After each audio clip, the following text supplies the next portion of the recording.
Hello दोस्तों, आज की कहानी का नाम है एक बूढ़े भिखारी की अनोखी कहानी। तो चलिए सुनते हैं इस कहानी को। अगर आप चैनल में नए हैं तो चैनल को लाइक और सब्सक्राइब जरूर करें। हर दिन एक भिखारी दरवाजे के पास आकर भीख मांगता था और घर का मालिक हमेशा घर के बाहर आते ही उसे देखकर गिर जाया करता। कई बार उसके लिए गालियां भी बकता। वो कहता, तू जिंदा ही क्यों है? पूरी जिंदगी ऐसे ही भीख मांगेगा क्या?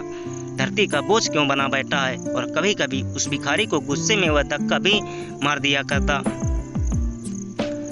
इतना कुछ हो जाने के बावजूद भिखारी के मुंह से सिर्फ यही निकलता कि भगवान तुम्हारे पापों को माफ करे। एक बार सेठ को धंधे में बड़ा नुकसान होने की खबर मिली। सेठ बहुत परेशान था कि तभी उसके दरवाजे पर वही भिखारी आया।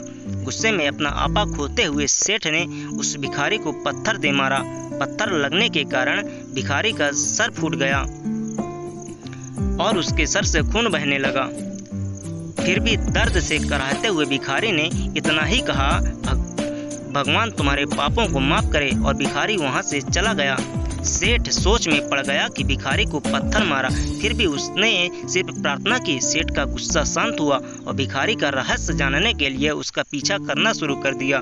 भिखारी जहाँ जहाँ जाता सेठ उसके पीछे जाता। सेठ ने देखा कि कोई उसको खाना देता, कोई उसको मारता, कोई अपमानित करता तो कोई गाली देता। लोग भिखारी के साथ चाहे जैसा व्यवहार करते, लेकिन भिखारी सबके लिए एक ही प्रार्थना करता, भगवान तुम्हारे पाप को माफ करे। अब रात होने को आई थी। भिखारी अपने घर जाने के लिए लौटा और वो अपने घर पहुंच गया, लेकिन सेठ अब भी उसका पीछा कर ही रहा था।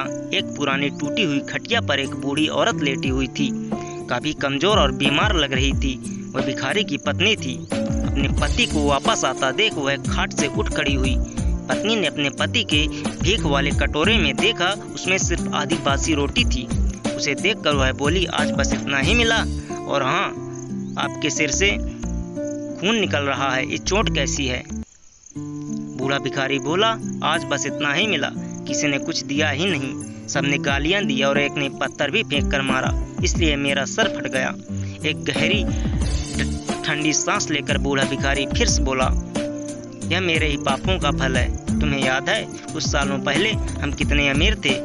क्या कुछ नहीं था हमारे पास हर चीज जरूरत से ज्यादा थी, लेकिन हमने कभी दान नहीं किया।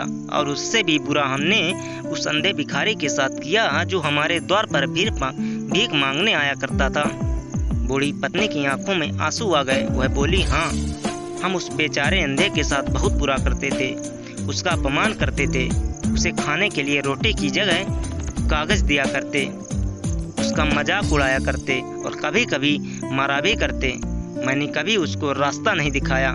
एक बार मैंने उसके मुंह पर मिट्टी भी फेंकी थी और वह हमेशा दुखी होकर यही कहता कि भगवान तुम्हें तुम्हारे किए की सजा देगा, भगवान तुम्हारे पापों की सजा जरूर देगा। उसका श्राप सच हुआ और हम इस दुख भरी जिंदगी में आ गए। भिखारी बोला, हाँ, उसका श्राप सच हुआ, इसीलिए मैं किसी को बद्दुआ नहीं देता, चाहे कोई मेरे साथ कैसा भी बर्ताव करे। मैं हमेशा उसके लिए प्रार्थना करता हूँ। मैं नहीं चाहता कि कोई भी हमारे जैसी जिंदगी का अनुभव करे, किसी को भी हमारे जैसे दुखों का सामना करना पड़े। वो नहीं जानते कि वह कितना बड़ा पाप कर रहे हैं, इसीलिए अनजाने में हुए पाप की ऐसी सजा किसी को भी मिले मैं नहीं चाहता। सेठ वहीं पर चुप कर यह सारी बातें सुन रहा था। अब उसे सब कुछ समझ में आ गया था। भिखारी और उसकी पत्नी ने वह आधी रोटी मिल बांट कर खाई और भगवान को धन्यवाद बोलकर सो गए। अगले दिन वही भिखारी फिर से भीख मांगने सेठ के घर के पास जाता है। सेठ ने पहले से गर्म रोटी उसके लिए निकाल कर रखी थी। भिखारी को रोटी देते हुए सेठ विनम्रता से बोला, माफ कर दीजिए बाबा, मुझसे बहुत बड़ी गलती हो गई। बूढ़ा भिखारी बोला, भगवान तेरा भला करे। इतना कहकर वह आगे निकल गया। इस कहानी से हमें सीख मिलती है कि आदमी चाहे किसी के बारे में बुरा करे या भला करे, लेकिन भगवान सिर्फ कर्म के हिसाब से उसको फल देता है। क्या हुआ अगर भगवान नहीं दिखता है? लेकिन यह बात बिल्कुल सच है, उसके खाते में सबका हिसाब बहुत पक्का होता है। इसलिए जब किसी के लिए कुछ भी करो तो अच्छा ही करो। धन्यवाद।